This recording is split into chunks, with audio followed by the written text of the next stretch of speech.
Today, I'm going to be talking about the volume of a cylinder, and we're going to go through two examples of finding the volume of a cylinder. So let's dive in. So to find the volume of a cylinder, we need to take the area of the base times the height. Now, because a cylinder is like it's like a soda can, right? It has a circular base. That means the area of the base is going to be equal to pi r squared. So another formula you may have seen is that volume is equal to pi r squared times the height, or pi r squared h, and that's just another way of saying the same thing. So let's go ahead and give this one a go. This is a cylinder, and so the volume is going to be pi r squared times h. So first, I want to identify what r and h mean. So r is the radius, and h is the height. Now, the radius in a cylinder is going to be the distance from the middle of the circle to the edge of the circle, right? And all radii in a circle are the same.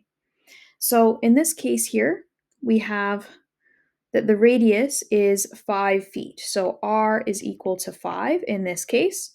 Then the height is how tall the cylinder is. So that is going to be 10 feet. And so h is 10. So therefore, my answer is pi 5 squared times 10. Now, 5 squared, as a reminder, is equal to 5 times 5, because what 5 squared means is multiply 5 by itself, the number of times indicated by the exponent. So that's 5 times 5, which is 25. So that means we have pi times 25 times 10. 25 times 10 is 250. Therefore, the volume is equal to 250 pi cubic feet. So if you're asked to give an exact answer, you'd actually stop here and say, there we go. That's my exact answer. It's 250 pi cubic feet. Now, let's say they want an approximate answer. Like, let's say they tell you to round to two decimal places. In that case, what you can do is you can type in 250 times 3.14 as pi, or you can use the pi button on your calculator and round.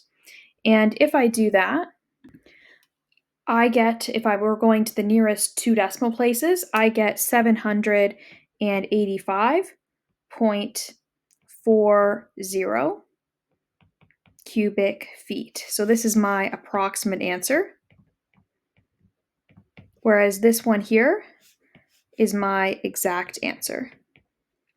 And if you just use 3.14 for pi instead of using the pi button, you probably would get 785 cubic feet as your approximate answer.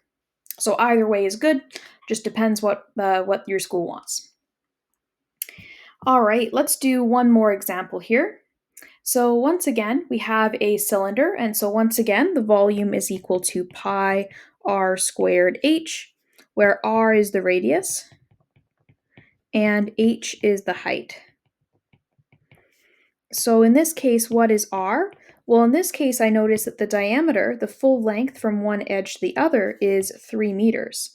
So that means the radius must be half of that. The radius must be 3 divided by 2, or 1.5 if you'd like to use decimals, right? Because keep in mind the radius is always the diameter divided by 2. All right, and then we have the height, which the height is right here. The height is equal to 3. In this case, the height kind of looks like, oh, isn't it the width? It looks like it's on its side. And that's true. This cylinder essentially was taken and put on its side. Picture a soup on its side. The height is still 3, even though this soup can, or whatever the cylinder is representing here, is turned on its side. Even though it's a different orientation than we're used to, it's still the same. So therefore, the volume is going to be equal to pi times 3 over 2 squared times the height. Therefore, volume is equal to pi times, well, 3 squared is 3 times 3, which is 9, and 2 squared is 2 times 2, which is 4, and then that's times 3. 9 times 3 is 27, so that's 27 over 4 pi, and that's in cubic meters. So there's our exact answer.